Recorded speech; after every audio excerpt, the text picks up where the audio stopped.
I watched the nature show. I watched the nature show and listened to some reggae. The URANTIA book. The first preaching tour of Galilee, paper 146.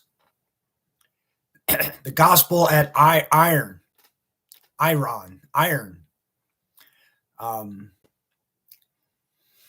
Well, they do have here the first very, very, very deliberate miracle Jesus of Nazareth did. I believe they talk about that part of it. Anyway, etc., etc. This man really believed that he could not be received into the coming kingdom unless he could find a cure for his leprosy. And when Jesus saw him in his affliction and heard his words of clinging faith, his human heart was touched, and the divine mind was moved with compassion. And Jesus looked upon him. As Jesus looked upon him, the man fell upon his face and worshipped. Then the master stretched forth his hand and touching him said, "I will be clean." And immediately he was healed. The leprosy no longer afflicted him. So somehow Jesus knew that this man really believed that he could not be received into the kingdom until he could find a cure for his leprosy. So Jesus knew things after after his baptism, during his public mission, public life, after his baptism. Jesus had just had these abilities. There's a line in the book, something like Jesus could go from the divine mind to the human mind, like he could just go back and forth, something like that. There's a line like that in the book.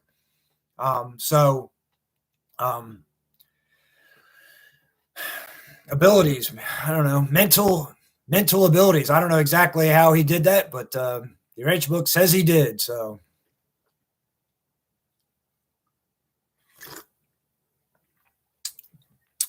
Jesus of Nazareth, by the way, in the URANTIA book,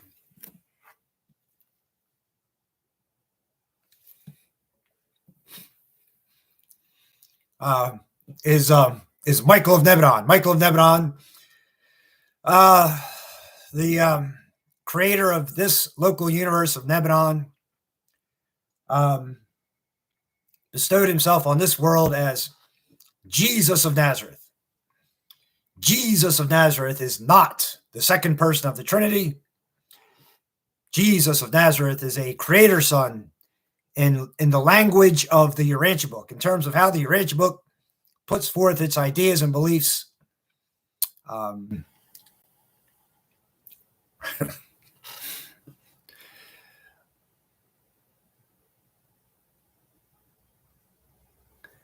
So this cleansing of the leper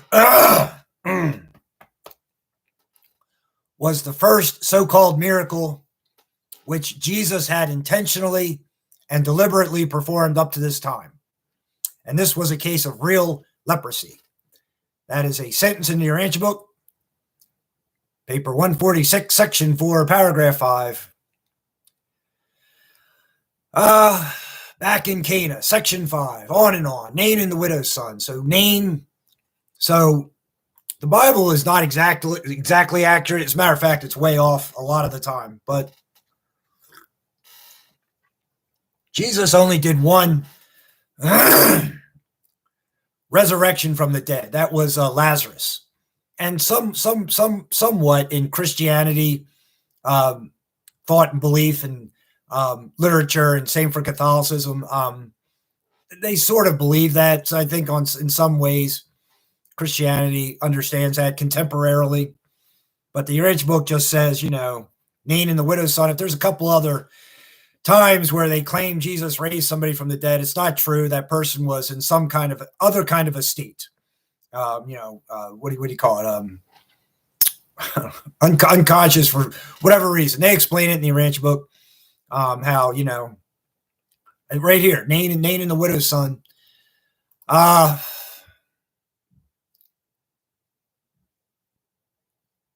Jesus endeavored to calm the multitude and vainly tried to explain that the lad was not really dead. But they just didn't believe him, ... They went on. So that's how it got into the Bible like that.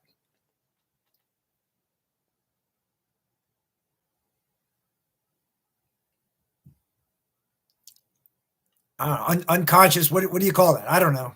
I don't know. They explained this and that here in the URANTIA book about this particular moment. At Endor.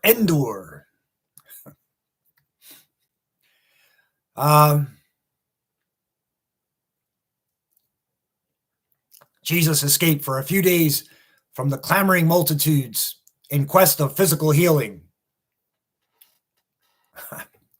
So, yeah, they say that here and there now and then in the URANTIA book. I think, Jesus would kind of run away, slip away, or run away or get away from the crowds. More than a couple of times in the URANTIA book, they talk about that.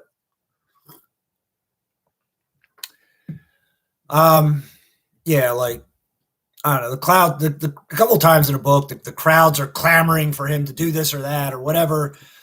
Normal human living for Jesus of Nazareth at the time, thoughts and feelings and what's going on. And so Jesus of Nazareth would leave. There's a line in the book, like Jesus of Nazareth really tried to keep himself humble. He really tried.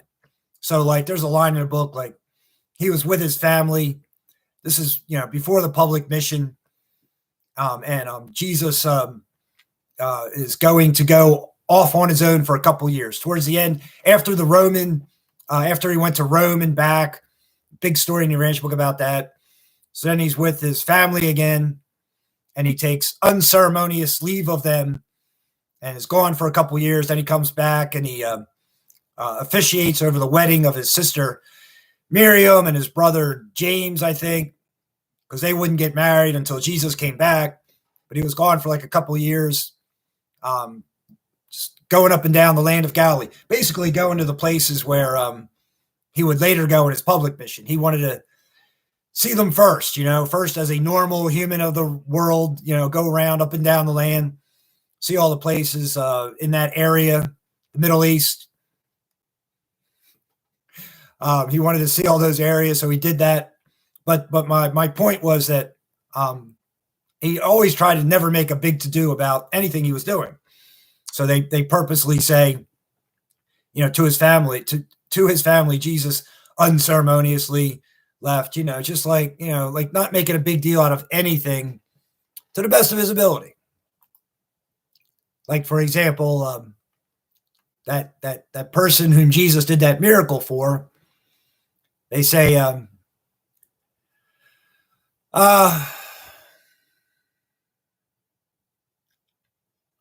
Jesus said to him, "See that you tell no man about your healing." ... But this man did not do as Jesus had instructed. Instead, he published it throughout the town. So, that kind of stuff.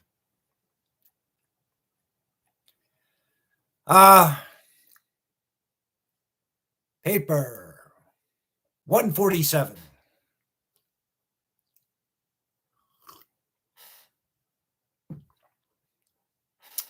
The interlude visit to Jerusalem.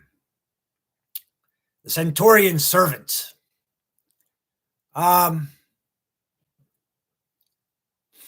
Yeah. So I think this one's like something like the servant, the soldier, whatever he is, says to Jesus, I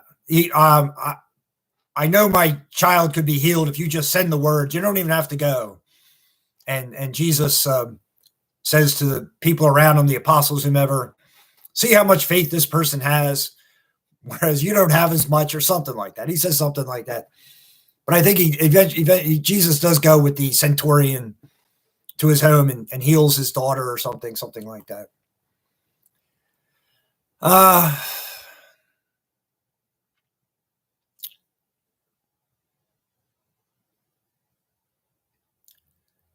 So yeah, so Jesus says, "Verily, verily, I say to you, I have not found so great faith, no, not in Israel."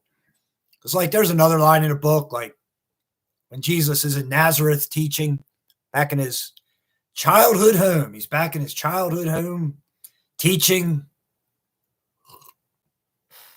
And this is where he is most rejected. So he gives that line. I think it's a Bible line, something about a prophet is loved outside of his immediate family and in the world, but not so much amongst his own people, something like that. That's a terrible paraphrase of that sentence idea. I think it's in the Bible, but something like that.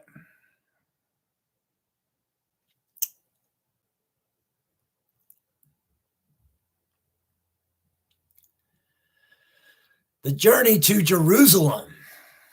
Off they go.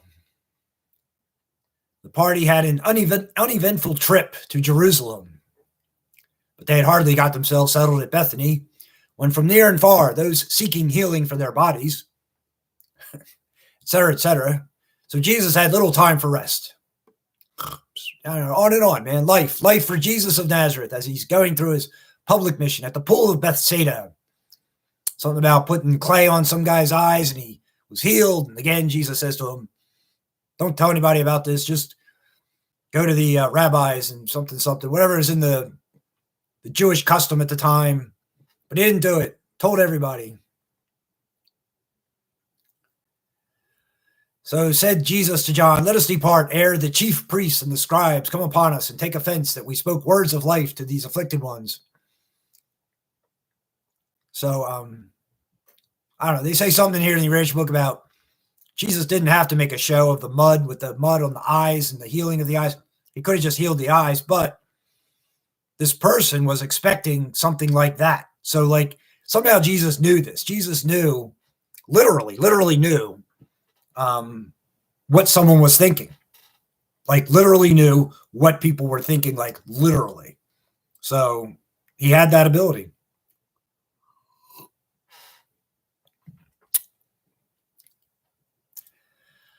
At least I'm pretty sure that's what they're saying to me. I think that's how I get it in the Urantia book. That's how I perceive what they're saying. Anyway,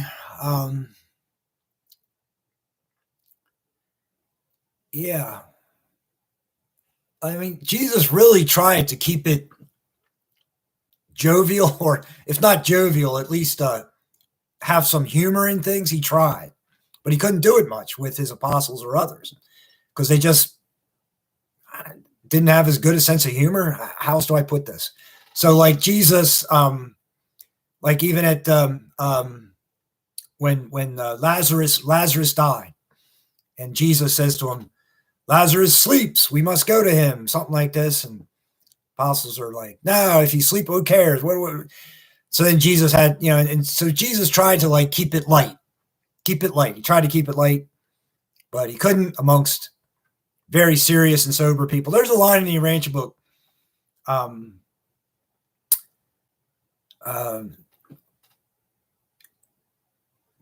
Well, I don't know. Well, one thing I'm thinking of is, like, for example, Paramahansa Yogananda said, don't take yourself so seriously. But there's this, it's a hard concept to really get fully because every moment should be taken very, very seriously. I just uttered a sentence, right? An idea, but that's not it. And as seriously in the right sense, with full of humor also. So, line in the book, like, what tires people is taking themselves too seriously.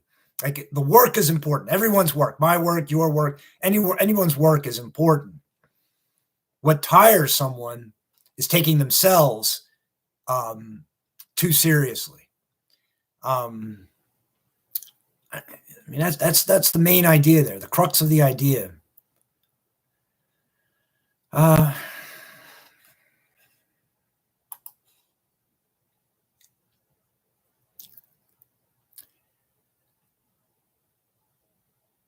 The Rule of Living, Section 4, paper 147. I don't know. I should look that one up. What do you think?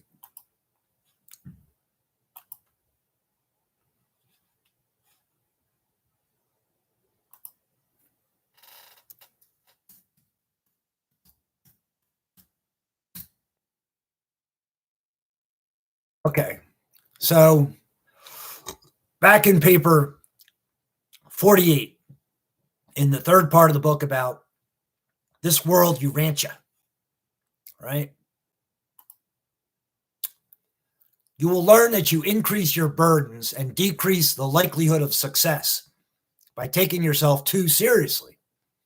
Nothing can take precedence over the work of your status sphere, this world or the next.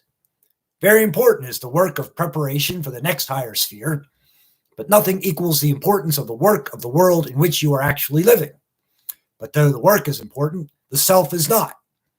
When you feel important, you lose energy to the wear and tear of ego dignity so that there is little energy left to do the work. Self-importance, not work importance, exhausts immature creatures. It is the self element that exhausts, not the effort to achieve. You can do important work if you do not become self-important. You can do things as easily as one if you leave yourself out. Variety is restful. Monotony is what wears and exhausts. Day after day is alike, just life or the alternative of death. So there's one paragraph in the URANTIA book. And what a great paragraph. What great information. You, anyone should live that fully.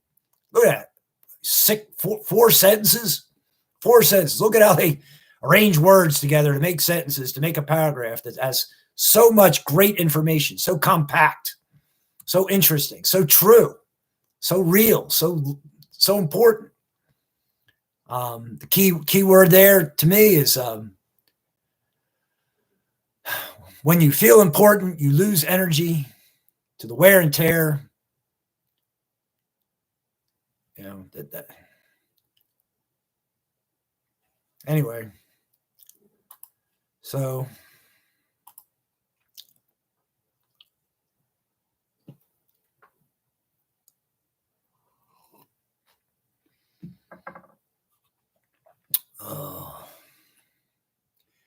visiting Simon the Pharisee, section 5, paper 147. I don't know. So he visited the Pharisee Simon the Pharisee. I don't know exactly what's going on here. Let me see. Well, some of the Pharisees were friendly to Jesus, not many. Like a relatively small percentage of the Pharisees and Sadducees and whatever the ruling rabbis at the time. Some were friendly to Jesus, not many. Whatever. I don't think this isn't where they do that little line about. So later on in the public mission of Jesus of Nazareth, he goes to some kind of event and, he's to be the guest speaker. So this is in the Bible, I'm pretty sure. So some other rabbi of fairly high rank in terms of the rabbis, whatever that means, comes into the banquet, and he's used to taking the chair on the right of the host. So he just immediately goes to the chair of the right of the host. And something like the host has to say to him, this chair is for the guest speaker, Jesus. So he's all gruffled and ruffled, and he walks away, something like that. I don't know. And then Jesus says something like, the smartest thing to do would be to take the chair of the least and let someone else invite you to the chair of honor, something like that. I think it's in the Bible. I'm paraphrasing somewhat, but the story is in the URANTIA book. Well written in the URANTIA book. Returning to Capernaum, section 6, paper 147. I don't know, man. At this point in Jesus's life, when Jesus gives a talk, it's with a lot of energy behind it. And so, he finishes a talk, and people just kind of sit there, like, because they really can't say much. I mean, it's like, okay, the Pharisees were astonished and confounded by his words of discernment and wisdom. This is after Jesus gives this big, long talk about stuff. For the remainder of the day, they kept by themselves, wherever he is at this time. The feast of spiritual goodness. Because Jesus could get upset, the ruler, maker, now sovereign of a local universe, is getting, is the word angry actually correct? This is debated. But I don't know. I mean, what is angry? Everything's on a scale, right? I mean, how angry are you? Is it, on a scale of 1 to 10, where does it fit in terms of how we describe emotions in words? Angry versus somewhat angry. I have not, whatever words describe that type of emotion. But Jesus definitely did that type of emotion in that direction, in terms of that direction of going towards anger. I don't know. I'm sure there's a lot of words to describe that. But so like especially at the very end of his life,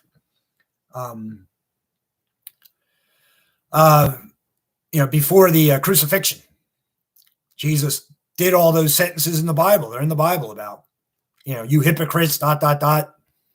Your ancient book uses the term, you vipers, down here, now and then. Who knows? Your ancient book could be paraphrasing a little. I think they paraphrase. They paraphrase a lot in this Your ancient book.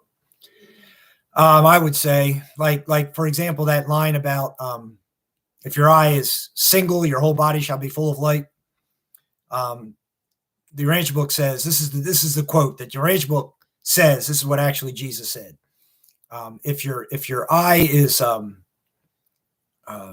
generous, Your ancient book's quote is, quoting Jesus directly. Let me see.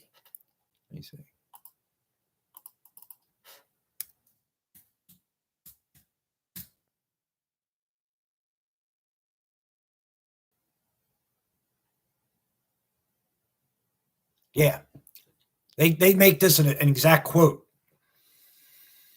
If your eye is generous, your whole body will be full of light. Now, I say the Your ancient book didn't want to get into the idea of real enlightenment and, the third eye and things of this nature. They didn't want to get into the subject. It's true. I personally believe Jesus said, if your eye is single, your whole body will be full of light, like it's in the Bible. But the Your ancient book quotes Jesus of Nazareth as saying, if your eye is generous, your whole body will be full of light, because the Your ancient book didn't want to get into this whole subject of what real enlightenment is. So I don't know. That's something. There's other examples of that to me in the Your ancient book. But anyway,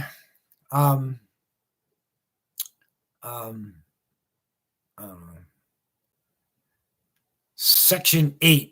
Well, I was just saying, like, Jesus, as far as getting upset, right? That would be a little less than angry, as we use words to describe emotions.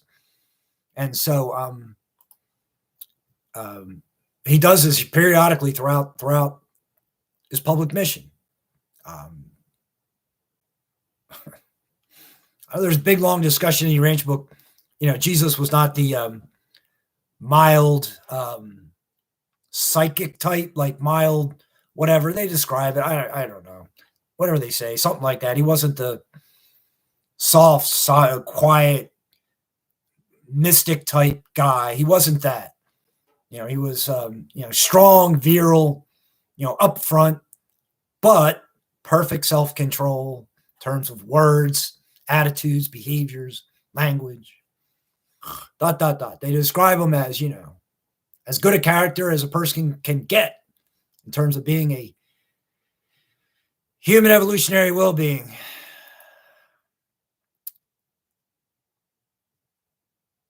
So, I mean, and he is the model. He is the model for how we all should be, in terms of character. If I want the greatest peace, joy, happiness, love, whatever, in my own self, humbleness, calmness, all that, if I want that for myself, I have to find that character. And in the Your ancient book, they're saying Jesus is the example of that type of emotional base, emotional stability. Obviously everyone is striving for that in whatever way they're doing it.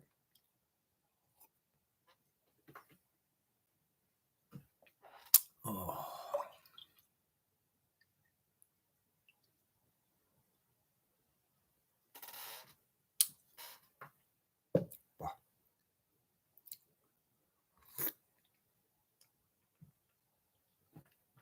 Paper 148.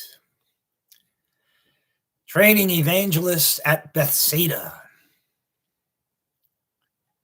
Bethsaida. Seems like there's more than one town with the word B-E-T-H or with the word Beth in it. I don't know. Anyway. A new school of the prophets. Section 1.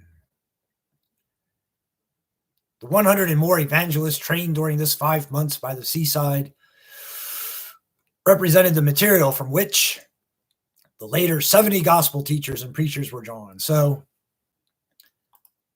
yeah, I was trying to guess earlier. I think in one of my little earlier spiels like this, I was saying something about the 60 or the 100 or couldn't remember the number, but it was the 70. 70, exactly 70 trained evangelists. As a matter of fact, in the URANTIA book, this is like, I don't know, this is like midway through his public mission maybe I'm at right now, but they say like a lot of times they'll say this, like it was just coincidence that the number of evangelists happened to be 70. Jesus would have taken a few others. They refused, whatever. How much of anything is really coincidence?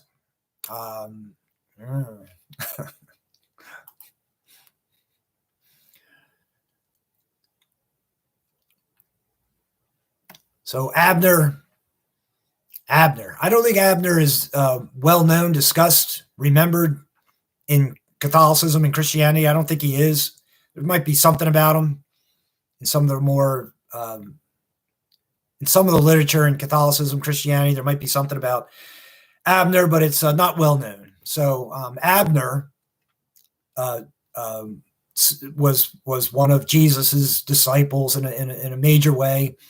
And they say in the URANTIA book, he kept more fully to the teachings of Jesus about being, living as Jesus, not worshiping Jesus. Abner stuck more to that, whereas the other apostles and whatnot went straight after Jesus's death. They went straight to worshiping Jesus, versus Abner, who's stuck with the idea of, the fatherhood of God, the brotherhood of man, all men are the sons of God, things of this nature. So, but he got lost quick in terms of literature. The idea of worshiping Jesus took off because man is what man is. The Father's business. Section 3, paper 148. Many times when Jesus was alone for hours, but when two of his apostles were nearby, they observed his features undergo rapid and multitudinous changes, although they heard him speak no words. Neither did they observe any visible manifestation of celestial beings who might have been in communication with their master, such as some of them did witness on a subsequent occasion. They're talking about the transfiguration, mountain time, whatever that's in the Bible too. So I don't know. This is in the URANTIA book, and they don't even explain it in the URANTIA book what was going on. That's the last paragraph in section 3.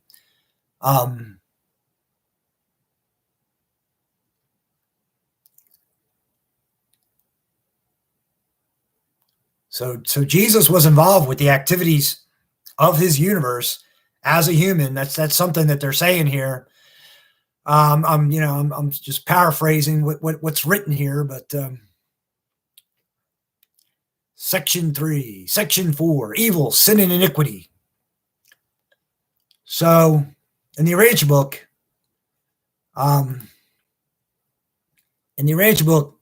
error is the unintended transgression of the will of God, the universal Father, the first person of the Trinity. Evil is the intentional sin, intentionally not doing the will of God, will of the first person of the Trinity, the Universal Father. Iniquity is the repeated evil, repeated sin, repeated not doing the will of the Universal Father. That would be iniquity. These are the definitions they give it in the URANTIA book.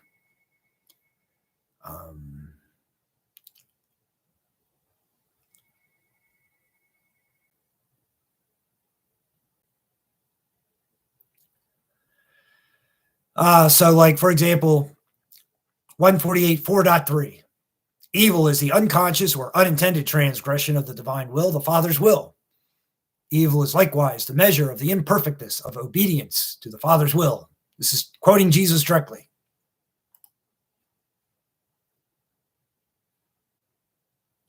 Well, that's a half hour. Like I was saying, I could do this a half hour twice a day, even through all of next year. Even through all of next year, I could do this. I got nothing better really to do right now, but it will end. It will end. I will not keep doing these 2 little half hours every day.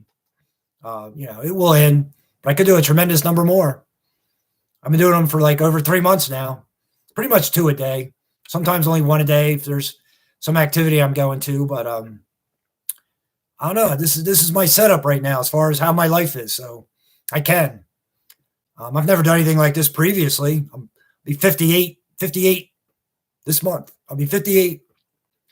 I've never done anything like this previously, so this if I do 2 a day, year and six months roughly, it's a lot. I may into early 2023. Then I'm going to Chicago, that toddling town, and that'll be it. I won't do any more of these. So